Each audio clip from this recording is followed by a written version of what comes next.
everybody, my name is Eloise Williams and I'm an author, and I have written 4 books for young people. My first one was Ellen's Island, my second was Gaslight, which is set in Victorian Cardiff, my third is Sea Glass, which is a ghost story set in West Wales, and it's quite a spooky one, that one, and my latest book is Wild, and that's about witches. I've always loved reading. I lived opposite a library when I was young, so I could go and take out as many books as I wanted to. And just coming out with a big pile of books made me feel really, really important and special. And one day I went to that library and I took out a book which changed my life. Now, that book was called The Lion, the Witch and the Wardrobe. I don't know if you've heard of it. It's a really good story. It's about a girl called Lucy who goes to stay in a big old house with her brothers and sisters, and one day she is playing hide and seek with them, and she's hiding inside a wardrobe, and she can hear her brother coming towards her, so she thinks, I know, I'll move backwards in this wardrobe so that he can't find me. And as she's moving back, it gets colder and colder, and then she notices it's snowing, and then she finds that she's in a forest. And what's happened is she's gone from our world into a magical world called Narnia. Now, when I read that bit of the book, when I turned that page and walked into Narnia with Lucy, my life changed completely. My brain went from being the size of a pea to the size of the world. My imagination grew to the size of universes, and I've been hooked on books forever since then. Now, I did go through a period of time when I wasn't reading. I'm not sure why that was. I couldn't focus on anything. I think I was distracted by other things going on in my life, and I really missed it. It made me quite unhappy not to be reading. So I thought what I'd do to solve it, or to try and solve it, was to read a small amount every day. So I tried reading. First, I would read a paragraph a day, then I'd read a page a day, then 2 pages a day, and so on. And that way it meant it wasn't so overwhelming to think I'm going to read a whole book. So you might be able to try that if you're stuck with reading at the moment. I also read aloud a lot as part of my job. Now, I was very uncomfortable about doing that at first, and a bit nervous, but I've got much better at it. And the reason I've got better is because I've realised that everybody struggles to read out loud in front of people. Everybody jumbles up their words sometimes, everybody messes up a little bit sometimes, everybody comes across words they don't know already, or they don't know how to pronounce, and that's absolutely fine because we're all learning all the time. And in fact, I love it when I come across a word I don't know and I don't know how to pronounce. I like to find out from somebody how you say that word and then sound it out as loud as I possibly can. It's amazing that I am still learning words at this age. So I think reading is a magical thing that can take you all over the world and into other worlds. I think reading is something where you can really experience other people's lives and see through other people's eyes and go on amazing journeys. And here's a secret. If you're reading a book you don't like, read something else. You don't need to finish that one. There are millions of books out there, and hopefully you'll find the book that will hook you on reading for the rest of your life, just like I did. Happy reading! So I wanted to talk to you a little bit about my latest book, Wild, and the inspiration behind it, what made me think about writing it, what made me want to write the story. So first of all, what made me want to write it is a love of Wales, a love of the landscape of Wales. I went for a walk to a place called Sgwd yr Eira, which if you're a Welsh speaker, you'll know means falls of snow or fall of snow. I'm not quite sure because I'm still learning to speak Welsh, and a lovely language it is too. And when I went to this waterfall, you can climb up kind of the side of the cliff and you can walk behind the waterfall, and the water cascades in front of your face. And as soon as I stood behind that waterfall, I knew that I was going to put this into a story. It was kind of like my own version of Narnia, another world where you could see through into our world through the water that was falling in front of me. On the way home from going to that waterfall, I also visited a place called Cwm Gwrach. Again, if you're a Welsh speaker, you'll know that means Witch Valley. And I thought, fantastic. I want to write a story about witches. I've always loved stories about witches. I'm going to include a place that's something like Cwm Gwrach, but I want to make up my own place, so I'll have Witch Point. And I want to put a waterfall in, so I'm going to use the Scuderia waterfall. So I used lots of bits of the landscape and reimagined them, which is something you could do with your own landscape. You could go around and look for interesting places to include in a story. So the landscape inspired me. Also legends. Wales is full of legends about dragons and giants, and these stories are hundreds and hundreds of years old. And so I wanted to create my own old story, my own legend about a witch that would have an effect on my modern story. So I like to mingle history, sometimes imagined history, sometimes some real bits of history, together with a modern story and see how they clash and how they combine and what kind of stories they can create together. So in Wild, there's a story of a legend of a witch called Winter who has put a curse on the town that I invented, Witch Point, and she has put a curse on 7 sisters who are going to fall to their perpetual deaths in the waterfall of Scuderia. I mean, it's quite dark, but actually there's some funny bits in the book as well. As well as that, I work with a lot of young people. I have always been the kind of person who doesn't really easily fit into groups. I find it quite difficult to make friends. It can take me a long time. I'm quite shy. I'm quite quiet. That doesn't bother me so much now. When I was young, I very much tried to fit in with people and make sure that they liked me, and I would pretend to be somebody I really wasn't so that I could be in with their crowd and be invited to their parties. Now I don't mind so much, and I thought that it would be interesting to write a story about somebody who is really different on the inside. She knows that she's different. My main character, Wild, knows that there's something different about her and she's trying to hide that. So she needs to have a lot of courage, a lot of bravery, and also she needs to realise that actually you have to be yourself for people to like you, for people to want to be friends with you, and for you to have some self-respect. So it was a mixture of a love of Wales, a love of legends, a love of history, a love of stories and words and the power of words and how long they last for, and also a love of young people and friendships and the courage and bravery I see in young people every day.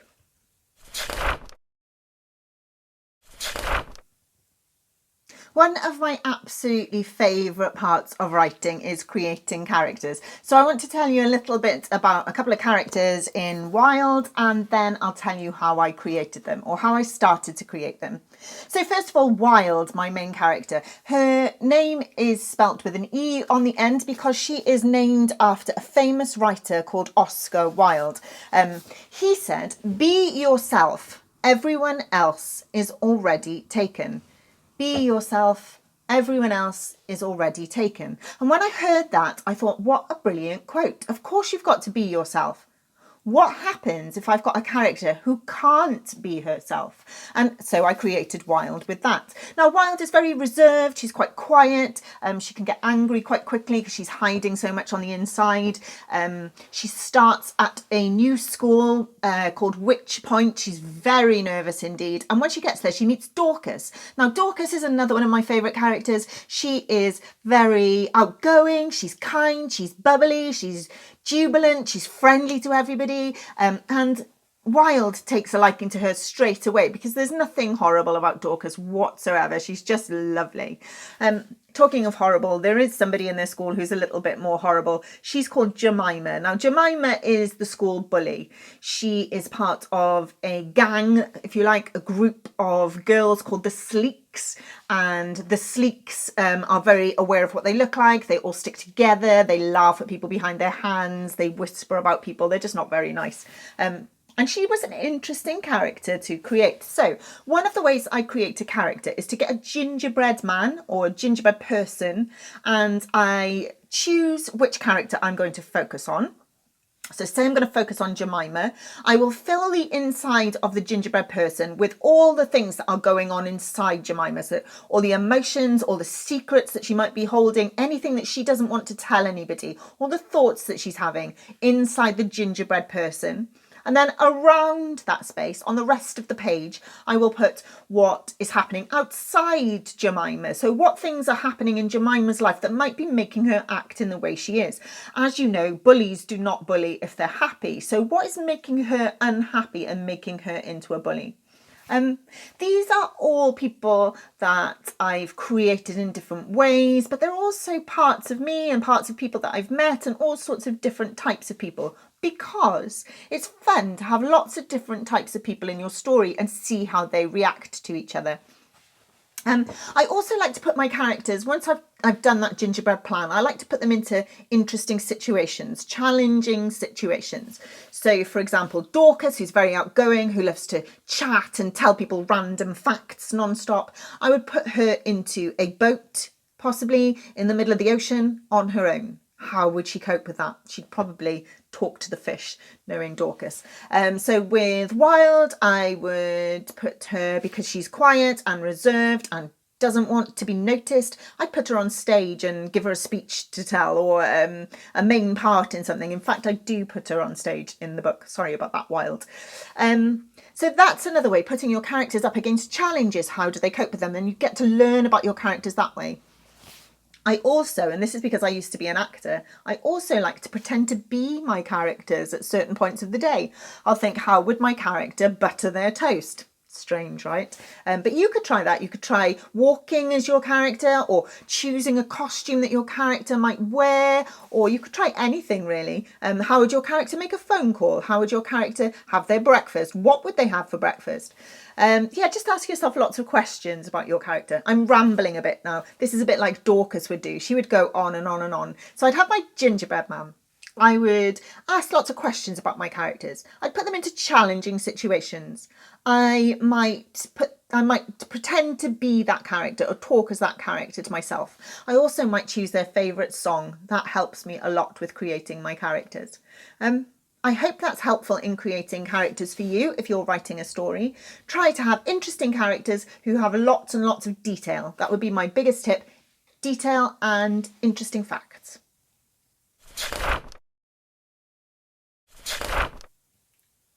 I'd like to read you a piece of Wild. Now, I'm going to read to you from the very beginning. I'll do my best not to stumble over too many words, but remember that it's not easy to read to people.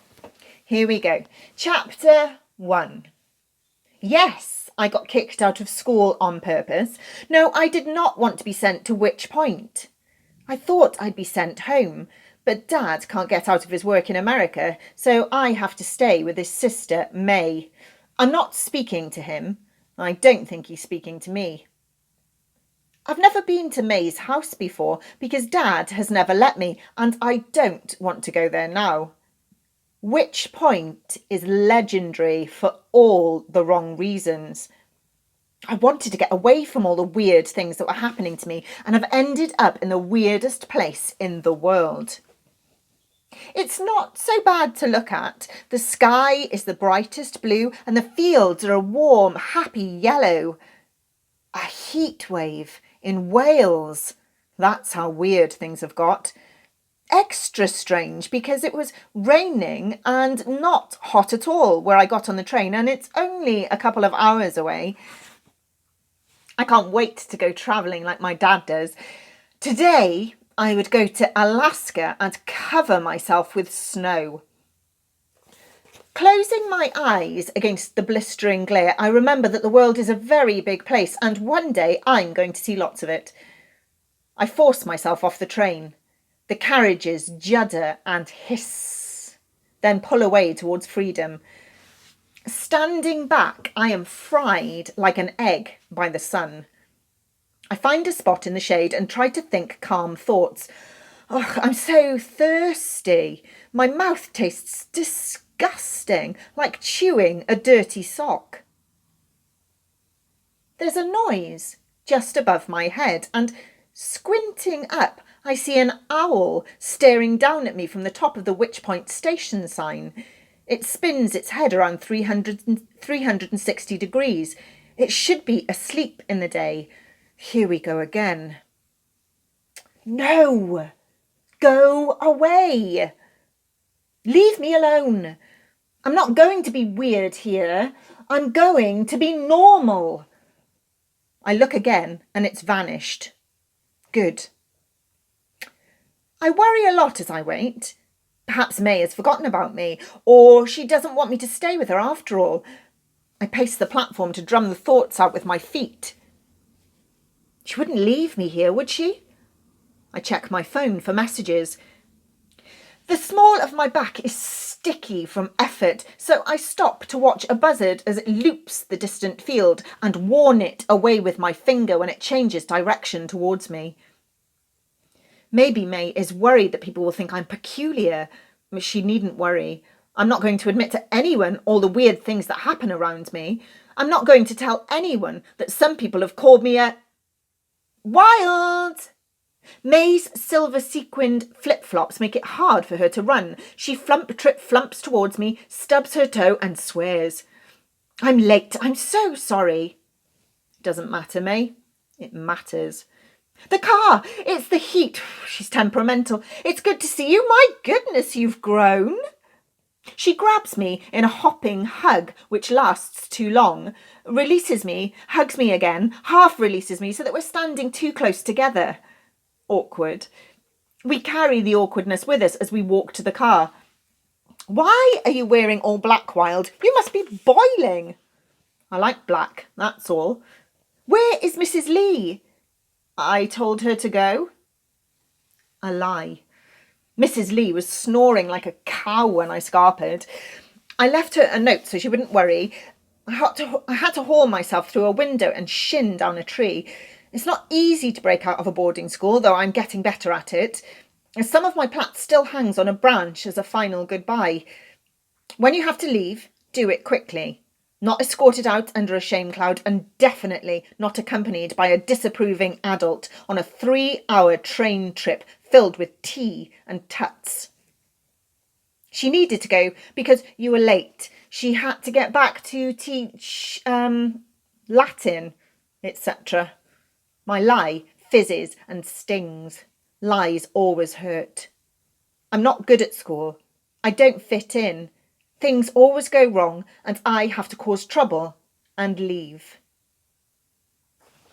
So that's the very beginning of the story, and I hope that whets your appetite for more. So a couple of creative tasks for you, which I think you'll really enjoy. Before I start writing a story, what I do is I like to map my landscape. So I'd like you to look at the place you're in, the place you live in or your school, and look around you. What's around you? What kind of places are there that might be interesting to a story? Close your eyes if you like and imagine you're flying above that place. What does it look like if you look down, as if you're a bird and you're looking down? I always imagine I'm an owl. I don't know why I've got a thing about owls. I love them. So imagine you're an owl or another kind of bird and you're looking down on your locality, your space. What does it look like? Draw a map of it as if you are flying above it. Bring in anything you want to that you think might be interesting. Reimagine anything you want to. If you want to add in things, you can. It's up to you. Just use some of the influence of where you are. Once you've got that map in front of you, find out about the history of that place. Find out about if there are any local stories, if there's any historical stories. Are there any legends linked to the landscape that you live in or where you're writing your story about? Ask people if they know anything interesting about certain places. Good luck with that. The second task that I've got for you is to create characters. As I said earlier, it's really interesting to have a mix of characters together. So create 2 characters who are very, very different. Now, if you're working with a friend, you can do this and script it, write it down in lines of speech, and then you can act those out if you want and find your costumes and all those things I was talking about earlier. Or you could just write it yourself and try and make those characters very, very different. See how they speak to each other. How is their speech different? How is their voice different? What different things do they like? What things don't they like? You could maybe do 2 gingerbread people next to each other and see how very, very different you can make them. And maybe put links between them too. How would they get on with each other? What would they like together? What wouldn't they like? Would there be friction? Would there be conflict? Would there be drama? I really hope you enjoy those tasks. It's been lovely to talk to you, and I hope I get to speak to you again soon. Happy reading and writing.